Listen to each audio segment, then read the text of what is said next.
It is Saturday, February 10th, and the Splash Zone is back in your life. I am Matt Modi with my 3 favorite NBA player props for tonight's NBA betting slate. Unfortunately, before I can give you today's picks, I do have to do a recap from yesterday, and our cold streak continued yesterday. I'm not going to hide from it, or I'm not going to pretend that anything else is the case. We're just on a brutal cold streak. Yesterday, none of my 3 player props we got to cash. One of them, the Trae Young play, it was just a bad read. I'm willing to admit that was just a bad read. I should have played his points, which I mentioned in the video. I liked his points as well. I decided to be too cheeky, take his under assist. That crashed in the third quarter, just a bad play. The other 2, Tobias Harris, I had him over 22.5 points. He scored 21. Kind of brutal. 3 more players attempted more shots than Tobias, right? Buddy Hield, Campaign, and Kelly Oubre.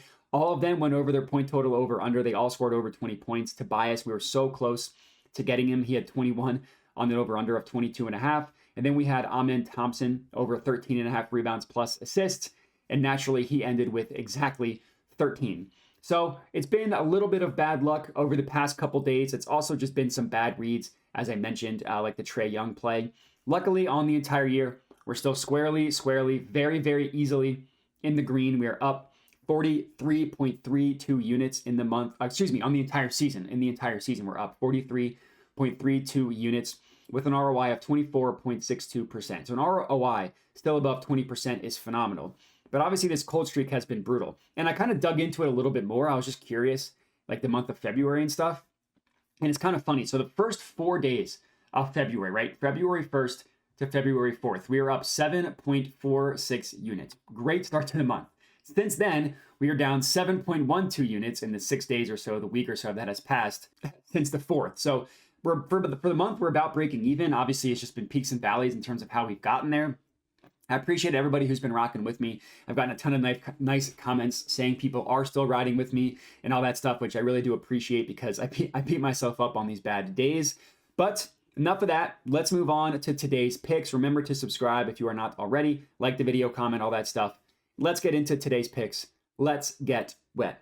Our first play that we're going to go ahead and lock in here is in the Pacers versus Knicks game. And I'm taking Tyrese Haliburton over 8.5 assists. This is at minus 125 odds at Flip. Now, Flip is legal. You can use it in literally every single state. So I do recommend downloading it if you are not, or if you do not have it. But if you don't have it, you can get this, last I checked, best offered at plus 116 at BetRivers or plus 115 at DraftKings for the over 9.5. So either take over 8.5 at minus 125 or take over 9.5 at plus 116 or plus 115. There's no other book giving you 8.5, over 8.5 that's even worth taking. But I really do like this play, right? Like as Haliburton, his minutes are starting to tick up, I really do think we can get some value on his over 8.5 assists. It's a really good play from an odds perspective as well.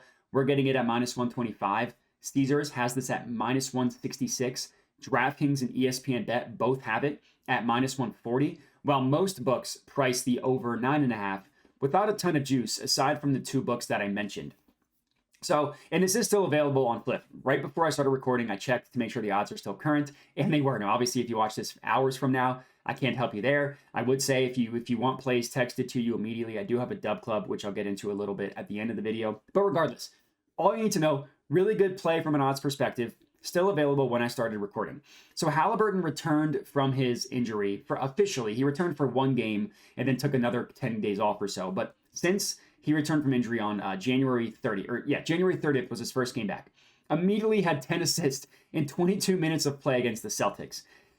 After that, he had a little bit of a colder streak. He went under in the 4 games that followed that game against the Celtics. And then he finally cashed it last game against the Warriors, where he had 11 minutes and only 11 assists and only 25 minutes of play. In that stretch where he missed, I will say he had a game against the Knicks, a pretty gross one, really had 5 assists. But his minutes are starting to tick up, which is part of the reason why I'm on this play today. As I mentioned, last game he only played 25 minutes, but he probably would have gotten to 29 or 30, but that game was in a blowout in the 4th quarter, so they ended up just sitting him. Now, he still cashed it last game. He had 11 assists in those 25 minutes of play, but the game prior to that, he played 29 minutes. Now, of course, he went under in that game, but still, if Haliburton, if you're telling me he will play 29 or 30 minutes in this game, which is my expectation, I should say, I really, really, really like him going over this number. Now, I don't think he'll play much more than 30 minutes, but if we can get to that 29 minutes mark, which I believe is the expectation, considering that's when he played in a close game a couple days ago, then I'm very confident we can get this over to cash. On the year, Haliburton has gone over 8.5 assists in 25 of 28 games in which he's played 29 or more minutes. 25 of 28 is crazy. So if we can get to that 29-minute mark, I'm very confident we can get this play to go over. As I mentioned, he did miss it last game against the Knicks. He played 22 minutes in that game. He only had 5 assists, but he did cash it the first 2 times he played the Knicks. One game he had an absurd 23 assists. Now, I'm not expecting that. That was on mid-30s level play, but another game he had 10 assists.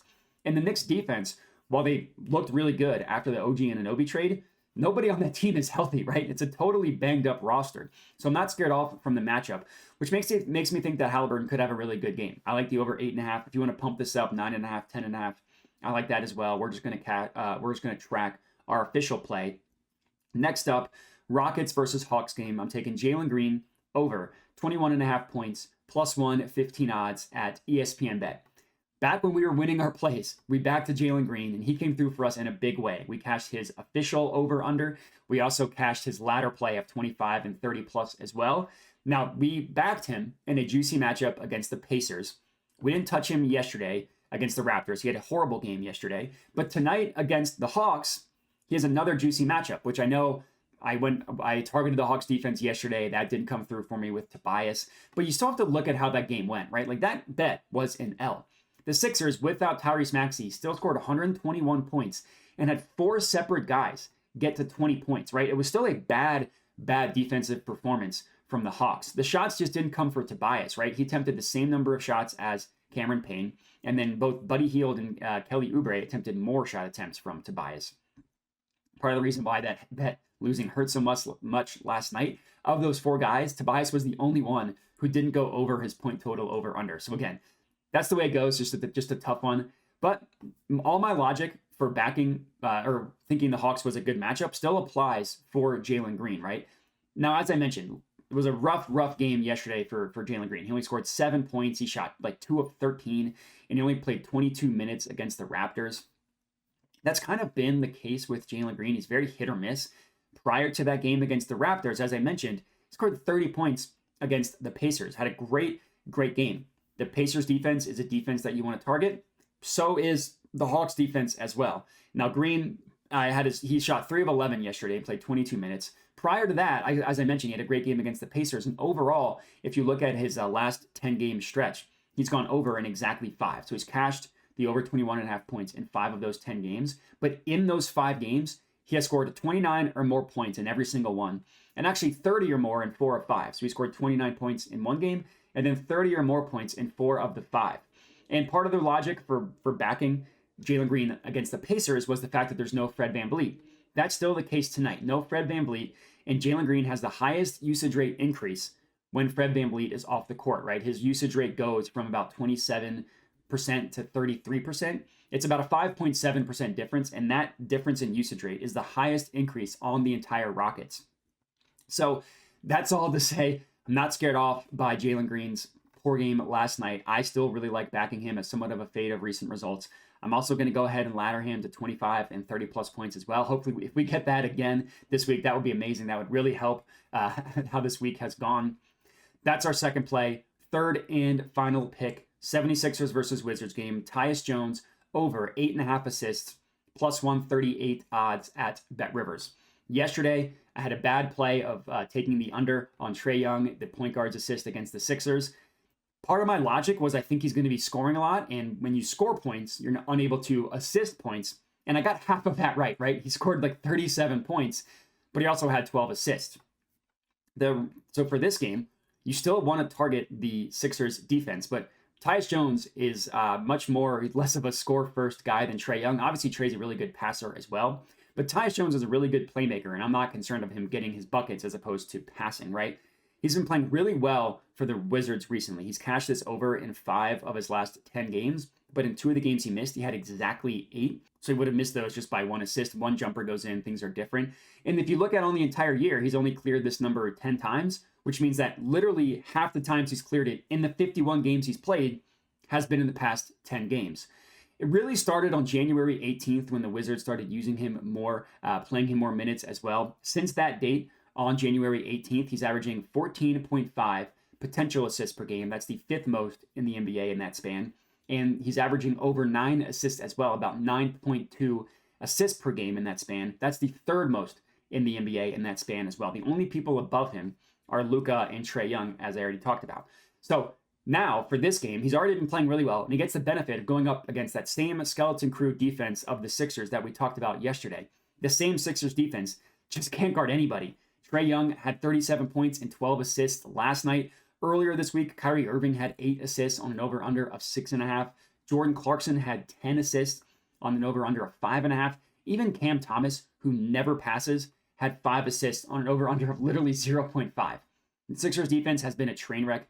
They can't guard anybody, and a pass-first point guard like Tyus Jones should be able to rack up a ton of assists against the Sixers. Now, the last thing I'll say is he's playing on a back-to-back, the second half of a back-to-back. That doesn't scare me off. The last 2 times that he's played on the second half of a back-to-back, since that January 18th number, he's cashed it both times with ease. 13 against the Nuggets, 14 against the Jazz, both on the second half of back-to-backs. So I'm very confident Tyus Jones will be able to come through for us tonight.